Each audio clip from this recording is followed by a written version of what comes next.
जर शरद पवारांनी 2014 किंवा 2019 मध्ये एनडीए सोबत जाण्याचा निर्णय घेतला असता तर ते आज देशाचे राष्ट्रपती असते आणि सुप्रिया सुळे केंद्रीय मंत्री हा दावा विरोधकांचा नाही तर थेट केंद्रीय मंत्री रामदास आठवले यांनी केला आहे। नेमकं काय म्हणाले आठवले जाणून घेऊया। महाराष्ट्राच्या राजकारणात मोठी चर्चा रंगवणारं वक्तव्य केंद्रीय सामाजिक न्याय राज्यमंत्री रामदास आठवले यांनी केलं आहे। पुण्यात माध्यमांशी संवाद साधताना त्यांनी राष्ट्रवादी काँग्रेसचे अध्यक्ष शरद पवार यांच्याबाबत मोठा दावा केला। आठवले म्हणाले, शरद पवार हे देशातील अत्यंत अनुभवी आणि मोठे नेते आहेत। जर त्यांनी 2014 किंवा 2019 मध्ये राष्ट्रीय लोकशाही आघाडी म्हणजेच एनडीए सोबत येण्याचा निर्णय घेतला असता तर त्यांना राष्ट्रपती होण्याची संधी मिळाली असती।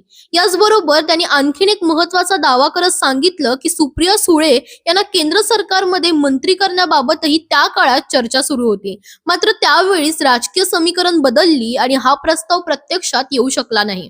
रामदास आठवले यांनी अजित पवारांच्या राजकीय भूमिकेचाही उल्लेख केला। ते म्हणाले की अजित पवार वेगळ्या भूमिकेत गेल्यानंतर राज्यातील राजकीय समीकरणं पूर्णपणे बदलली आहेत, त्यामुळे आता दोन्ही राष्ट्रवादी काँग्रेस पुन्हा एकत्र येण्याची शक्यता फार कमी आहे। तरी त्यांनी मत व्यक्त केलं की शरद पवार यांनी त्या काळात एनडीए सोबत जाण्याचा निर्णय घेतला असता तर त्यांचं राजकीय स्थान आणखी मोठं झालं असतं।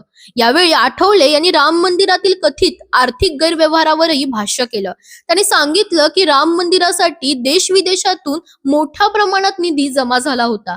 या निधीमध्ये गैरव्यवहार झाल्याचे आरोप अत्यंत भयंकर आहेत। या प्रकरणातील गुन्हे दाखल झाले असून काही आरोपींना अटकही करण्यात आली आहे। दोषींवर कायद्यानुसार कठोर कारवाई होईल असा विश्वासही त्यांनी व्यक्त केला। महिला आरक्षणाच्या मुद्द्यावर बोलताना त्यांनी विरोधकांवर टीका केली।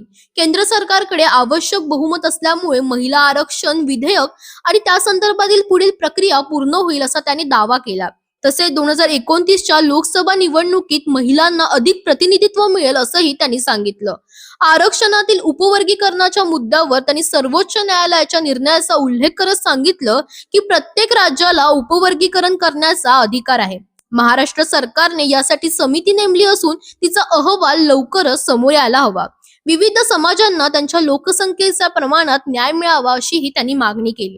मात्र या सर्व वक्तव्यांमध्ये सर्वाधिक चर्चेचा विषय ठरला तो म्हणजे शरद पवार राष्ट्रपती झाले असते आणि सुप्रिया सुळे केंद्रीय मंत्री झाल्या असत्या हा दावा। या वक्तव्यामुळे राज्यातील राजकीय वर्तुळात नव्या चर्चांना उधाण आलं आहे। दरम्यान रामदास आठवले यांनी व्यक्त केलेले हे दावे आहेत। शरद पवार, सुप्रिया सुळे, राष्ट्रवादी काँग्रेस किंवा भाजपकडून यावर अद्याप कोणतीही अधिकृत प्रतिक्रिया आलेली नाही। आता या विधानांनंतर राज्याच्या राजकारणात कोणती नवीन घडामोड घडते हे पाहणं महत्त्वाचं ठरणार आहे। या संपूर्ण प्रकरणावर तुमचं मत काय? शरद पवारांनी त्या काळात एनडीए सोबत जाण्याचा निर्णय घ्यायला हवा होता का? तुमचं मत कमेंटमध्ये नक्की सांगा आणि अशाच अपडेट्ससाठी इंडिया लीडर या YouTube चॅनलला सबस्क्राईब करायला विसरू नका।